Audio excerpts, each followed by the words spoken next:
Welcome back to another episode of the Hermit Poetry Series. I'm Neil Aitken, and on this channel I read poetry, mostly work by contemporary poets, occasionally poems of my own, and once in a while poems from the past. Today's poem comes to us from Russell Thornton from The Fifth Window, and which was published by Thistledown Press in 2000.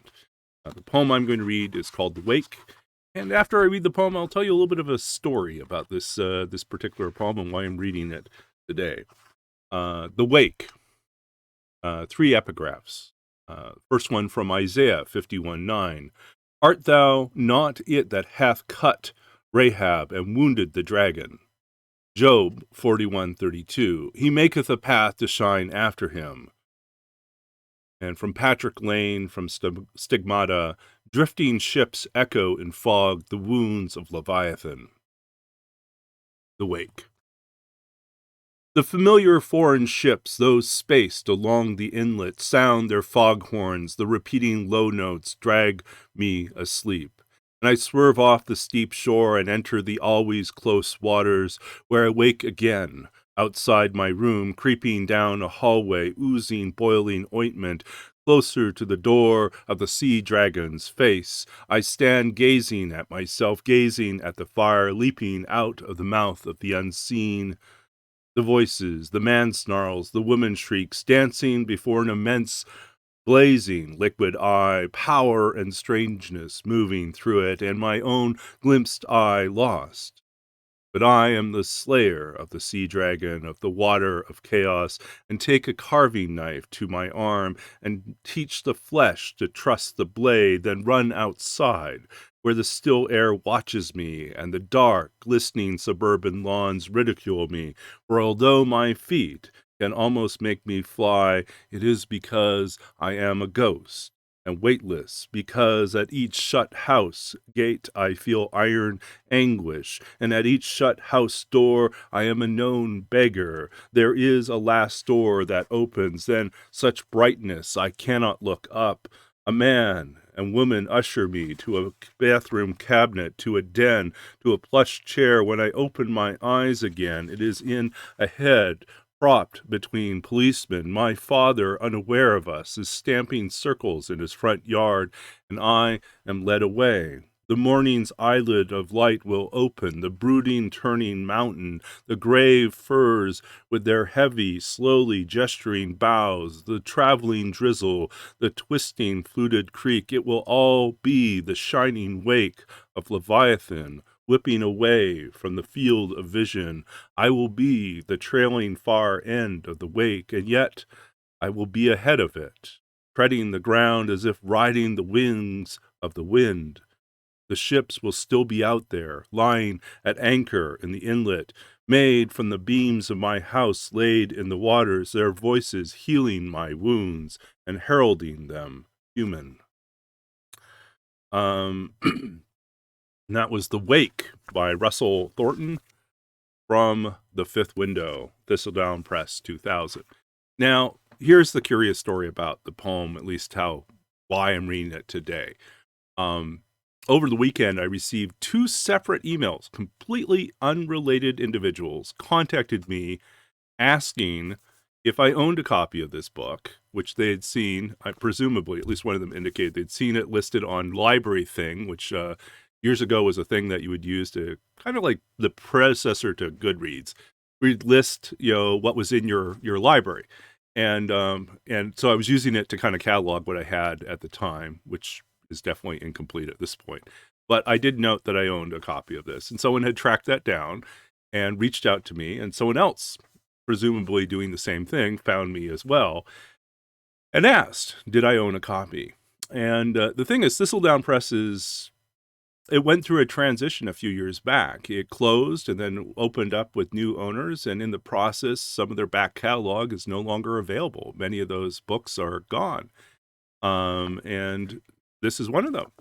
And so this book is not available. It's completely out of print. And in an email exchange with one of the people that contacted me, I asked, so what is the sudden interest in this book?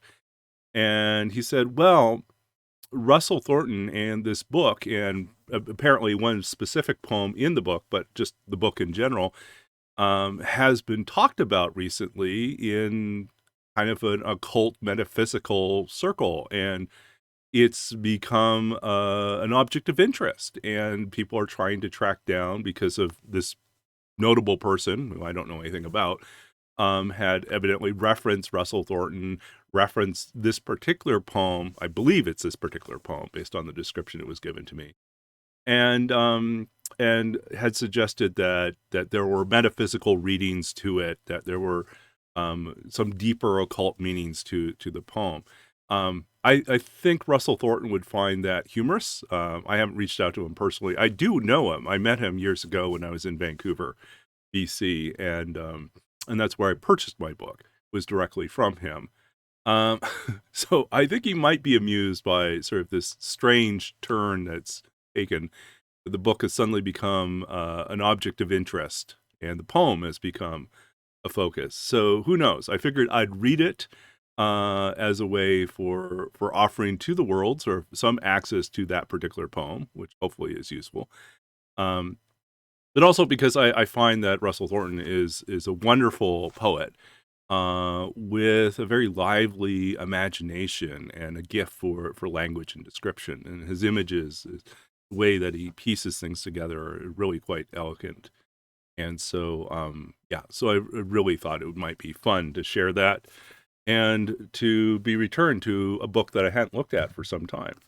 So, anyways, that's a bit of the story. So thank you for listening, and thank you for sticking around for the kind of behind the scenes portion of this particular poem. And much gratitude to all of you who have joined this channel in the recent weeks and subscribed.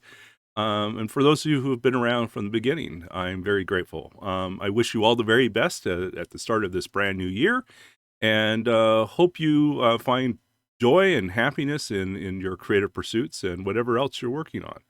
I know we are living through some trying times, and whether it's the cold or it's the COVID or it's any number of other things that are out there as particular challenges at this time.